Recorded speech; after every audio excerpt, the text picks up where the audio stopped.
Okay, so. Are we ready? Andrew, are you a graduate student or faculty? So I'm a faculty. Okay. And so clarification, this is Miami University, the original in Ohio, not in Florida.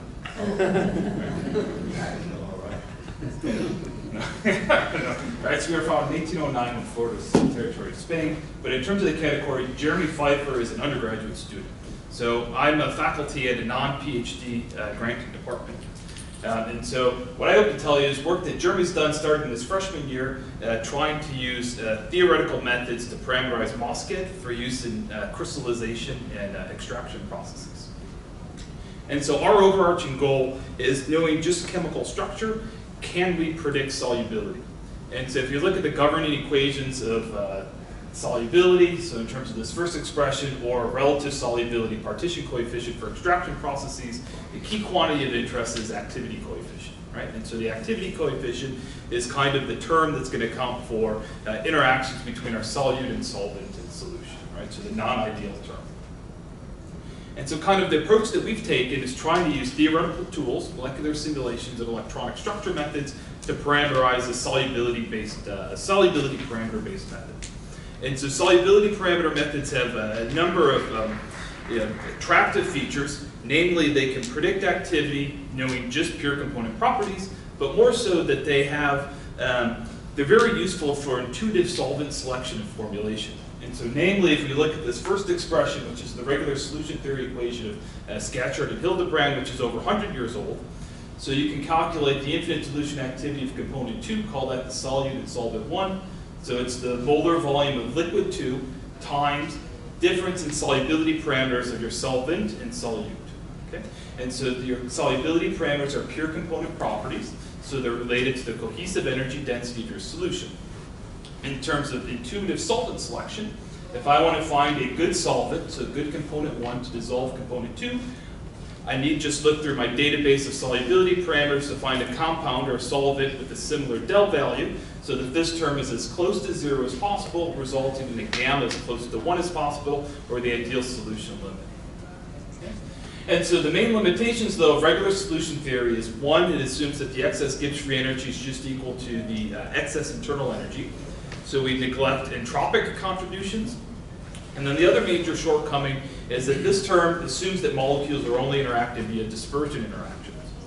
And so kind of the two main steps to overcoming this feature is, first, we add to our regular solution theory equation a combinatorial term. So here we have the result from Flory-Huggins solution theory, which is derived assuming that excess Gibbs free energy is equal to excess entropy.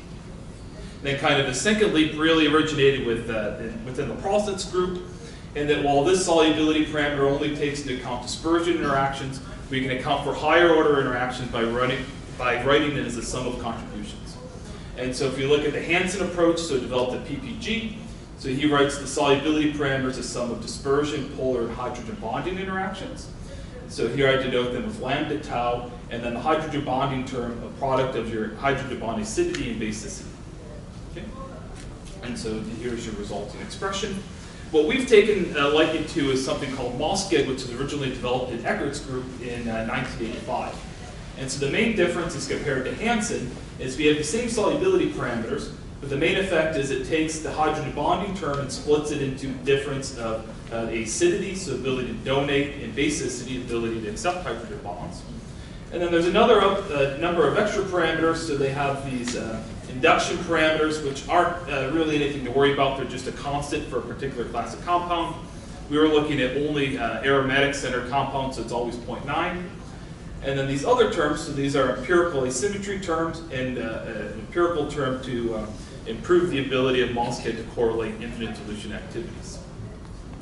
And so what we've done is we've married ourselves to Mosced.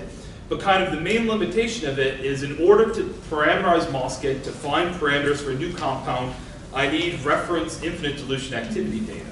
And so we're interested in applications of, say, pharmaceutical drug discovery, where we don't actually have enough of the material on hand to actually parameterize Mosced. And so what we're using is we're using classical molecular simulation and electronic structure method calculations in a continuum solvent to try and generate that reference data. And so it's rather straightforward using conventional simulations. In electronic structure methods, we need to be a little more creative because we can't actually model a continuum solvent of a liquid, a subcooled liquid, say pharmaceutical compound. But that's okay. We love thermo, and so we end up using this reference solvent normalization, which allows us to overcome that issue. And in terms of some results, so kind of the first case we looked at was acetaminophen because there was a ton of data available. And so what we have depicted, and so this is for polycyclic aromatic hydrocarbons of the benzodiazepine.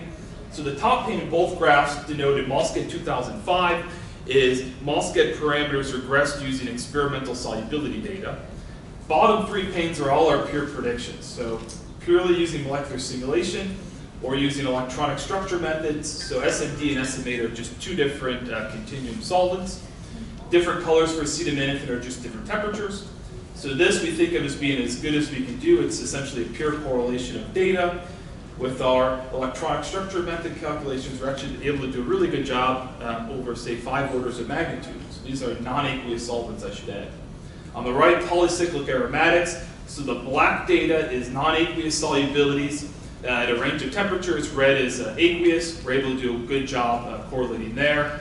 We've also looked at parabens, lidocaine, and ephedrine. So that's all of them there. And the key here is that so this is supposed to be a tenth of a mole fraction. High solubilities we can correlate.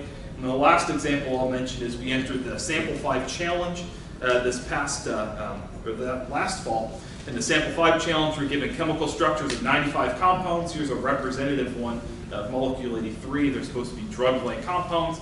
Can you predict ability to, or can you predict cyclohexane water partition coefficients? And a team of 2 undergraduates was able to parameterize Mosced for all 95 compounds in a matter of a month or so and enter the competition. So am I at my 5 minutes? You're at your 5 minutes. I'm at my 5 minutes. If you want to talk more about Mosced, so I have a poster in the following separations division poster session. Okay, thank you. So if